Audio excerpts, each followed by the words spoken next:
की गहराइयों में एक नगरी छिपी हुई है जिसे हजारों साल पहले डुबा दिया गया था? क्या यह सच है कि यह वही नगरी है जिसे भगवान श्री कृष्ण ने बसाया था, वो द्वारिका जिसकी कहानियां हमारे पुराणों में सुनाई जाती हैं? लेकिन सवाल यह है, आखिर कैसे मिली यह नगरी? कैसे पुरातत्वविद और शोधकर्ताओं ने समुद्र की 130 फीट गहराई में इसे खोजा? क्या आप सोच सकते हैं कि इतनी भव्य, इतनी विशाल और इतनी रहस्यमय नगरी का अस्तित्व आज भी हमारे सामने मौजूद है? ऊंची दीवारें, भव्य महल, नक्काशीदार गेट, क्या सच में ये सब देखना किसी फिल्म से कम नहीं है? और अगर यह नगरी सच में श्री कृष्ण की थी तो क्यों डूब गई? क्या यह कोई प्राकृतिक आपदा थी या कुछ और? इस वीडियो में हम आपको ले चलेंगे उस गहरे समुद्र में जहां द्वारिका नगरी आज भी अपने रहस्य संजोए हुए है। हम बताएंगे कि कैसे पुरातत्वविदों ने इसके अवशेष पाए, किस तरह के उपकरण और तकनीक इस्तेमाल हुई, और सबसे बड़ा सवाल, क्या यह नगरी सच में भगवान श्री कृष्ण की लीला का प्रमाण है? अंत तक देखें, क्योंकि यह सिर्फ इतिहास नहीं बल्कि एक चौंकाने वाला रहस्य है जो आपके विचारों को बदल कर रख देगा। क्या आप तैयार हैं इस अद्भुत और रहस्यमय यात्रा के लिए? यह रहस्य है हजारों साल पहले समुद्र में समा गई एक नगरी का, और यह रहस्य सीधे जुड़ा है भगवान श्री कृष्ण की प्राचीन नगरी द्वारिका से। समुद्र की गहराइयों में बसी इस नगरी की भव्यता और विशालता देखकर कोई भी अपनी नजरें हटाना नहीं चाहता। ऊंची दीवारें, विशाल गेट और उन पर की गई नक्काशी, भव्य मंदिर और महल, यह पूरा शहर ऐसा प्रतीत होता है जैसे किसी फिल्म का सेट हो। आज हम आपको ले चलते हैं समुद्र की करीब 130 फीट गहराई में, जहां स्थित है श्री कृष्ण की नगरी द्वारिका। लेकिन इससे पहले यह समझना जरूरी है कि अक्सर लोगों को द्वारिका और बेट द्वारिका में भ्रम होता है। दरअसल द्वारिका और बेट द्वारिका अलग अलग स्थान हैं। द्वारिका गुजरात के जामनगर जिले में समुद्र के किनारे बसा एक छोटा शहर है जहां प्रसिद्ध श्री द्वारकाधीश मंदिर स्थित है, जिसे भगवान विष्णु के 4 धामों में से एक माना जाता है। वहीं बेट द्वारिका समुद्र तट से लगभग 3 किलोमीटर की दूरी पर समुद्र के बीच स्थित एक द्वीप है। पहले यह केवल जहाजों से पहुंचा जाता था,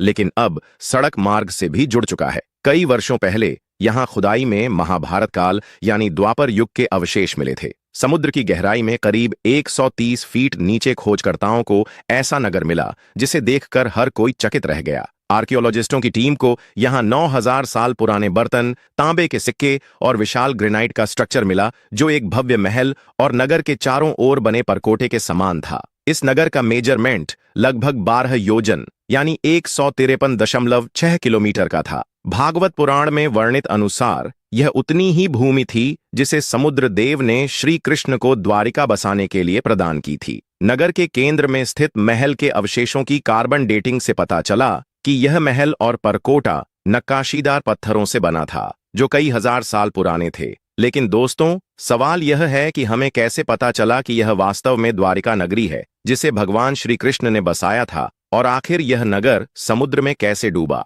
चलिए अब हम आपको इस अद्भुत नगरी के रहस्य, इतिहास और पुराणों में वर्णित इसके डूबने की कथा विस्तार से बताते हैं। श्रीमद् भागवत पुराण के अनुसार जब भगवान श्री कृष्ण ने अपने मामा कंस का वध किया तो वे अपने यादव वंश के साथ मथुरा में रहने लगे। लेकिन कंस की मृत्यु का बदला लेने के लिए उसके ससुर जरासंध ने मथुरा पर बार बार आक्रमण किए। इन लगातार हमलों के कारण मथुरा की दीवारें गिर गईं और प्रजा को भारी कष्ट सहना पड़ा। यह सब देखकर श्री कृष्ण भी दुखी हो गए। अपने परिवार और प्रजा की सुरक्षा सुनिश्चित करने के लिए उन्होंने यह निर्णय लिया कि अब मथुरा में रहकर और युद्ध नहीं किया जाएगा। इसलिए भगवान श्री कृष्ण ने अपने परिवार और पूरी प्रजा के साथ मथुरा को छोड़ दिया और अरब सागर के किनारे पहुंचकर विश्वकर्मा को समुद्र के ऊपर एक नगरी बनाने का आदेश दिया। लेकिन समुद्र देव की अनुमति के बिना बीच समुद्र में एक भी पत्थर रखना संभव नहीं था।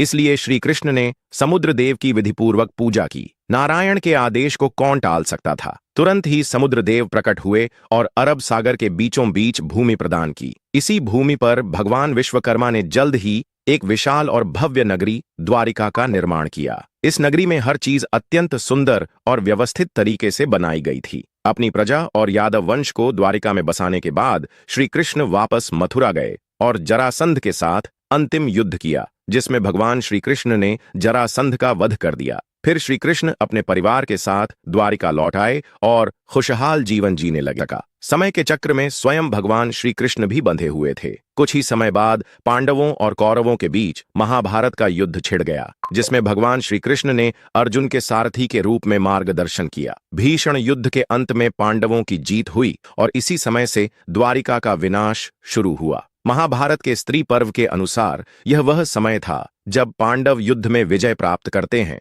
और सभी कौरवों का वध कर देते हैं। जब माता गांधारी ने अपने 100 पुत्रों की मृत्यु की खबर सुनी तो वह दुख सह नहीं पाई और भगवान श्री कृष्ण को अपने बेटों की मृत्यु का जिम्मेदार ठहराते हुए श्राप दिया कि जैसे उनके वंश का विनाश हुआ, ठीक वैसे ही कुछ समय बाद तुम्हारे वंश का भी विनाश होगा। श्री कृष्ण पहले से ही इस बात से अवगत थे, इसलिए उन्होंने इस श्राप को आशीर्वाद की तरह स्वीकार किया। भगवान श्री कृष्ण जानते थे कि उनकी धरती पर अपनी लीलाएं पूरी हो चुकी हैं और अब उन्हें वापस बैकुंठ धाम लौटने का समय आ गया है। कुछ वर्षों बाद जब द्वारिका के पास पवित्र स्थल पिंडारक में कई साधु संत आए हुए थे, उन्हें देखकर श्री कृष्ण के पुत्र ने अपने मित्रों के साथ मिलकर साधु मुनियों के पास शरारत करने की सोची। उन्होंने एक गर्भवती स्त्री का भेष बदलकर साधु संतों के पास पहुंचकर उनसे अपने होने वाले बच्चे के बारे में पूछा। इस मजाक से राजमुनि क्रोधित हो गए और उन्होंने उस सांप को श्राप दे दिया कि वह लोहे का मूसल पैदा करेगा जो यादव वंश के विनाश का कारण बनेगा।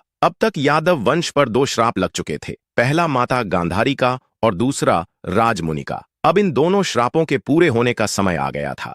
थोड़े ही समय बाद सांप के पेट से लोहे का मूसल निकला। यह खबर मिलते ही पूरे यादव वंश में हड़कंप मच गया। जब श्री कृष्ण के नाना उग्रसेन को यह कहानी पता चली तो उन्होंने श्राप से बचने के लिए उस लोहे के मूसल के टुकड़े कर उन्हें समुद्र में फेंक दिया। उन्हें यह गलत फहमी थी कि इस तरह उन्होंने यादव वंश को श्राप से बचा लिया, लेकिन वास्तविकता यह थी कि श्राप अब भी अपरिवर्तनीय था। जैसे ही उग्रसेन ने मूसल के टुकड़े समुद्र में फेंके, उन्हें एक मछली ने निगल लिया और बाद में मछुआरों के जाल में फंसते ही वही टुकड़े बाहर निकले। कहा जाता है कि एक शिकारी ने इन जहरीले मूसल के टुकड़ों से एक जहरीला तीर बनाया और इस तरह टुकड़े टुकड़े होने के बाद भी यह लोहे का मूसल फिर से तैयार हो गया। यादव वंश के विनाश का समय अब आ चुका था। पूरे यादव वंश को अपने अंत समय का कोई अंदाजा नहीं था। वे नशे में डूबे रहे और धीरे धीरे आपस में ही लड़ना शुरू कर दिया। भाई भाई एक दूसरे पर टूट पड़े और धीरे धीरे पूरे राजवंश का विनाश हो गया। यह सब देखकर बलराम जी, जो स्वयं शेषनाग के अवतार हैं, ने भी इस धरती का त्याग कर दिया और वापस अपने धाम लौट गए। भगवान श्री कृष्ण भी जंगल की ओर निकल पड़े। कुछ देर चलने के बाद वे एक पीपल के पेड़ के नीचे विश्राम करने के लिए लेट गए। तभी एक शिकारी ने उन्हें हिरण समझकर तीर चला दिया। यह वही शिकारी था जिसने मछली के पेट से निकले लोहे के टुकड़ों से तीर बनाया था। यही वह जहरीला तीर था जो लोहे के मूसल से बना था। जैसे ही यह जहरीला तीर श्री कृष्ण के पैर में लगा, वैसे ही उन्होंने अपनी लीलाएं पूर्ण कर वापस बैकुंठ धाम की ओर प्रस्थान किया और उसी क्षण पूरा यादव वंश समाप्त हो गया। जब अर्जुन को इस घटना का पता चला तो वह दौड़कर द्वारिका पहुंचे, लेकिन उनके पहुंचने से पहले ही सब कुछ नष्ट हो चुका था। पूरी द्वारिका आग में जल रही थी। इसके बाद अर्जुन ने अपने आप को संभाला और जलती हुई नगरी से लोगों को बाहर निकाला। जैसे ही शहर खाली हुआ, द्वारिका नगरी हमेशा के लिए समुद्र में समा गई। इस नगरी ने इतने वर्षों बाद भी अपनी भव्यता, नक्काशी और रहस्य को समुद्र की गहराई में संजोए रखा। कई शोध हो चुके हैं,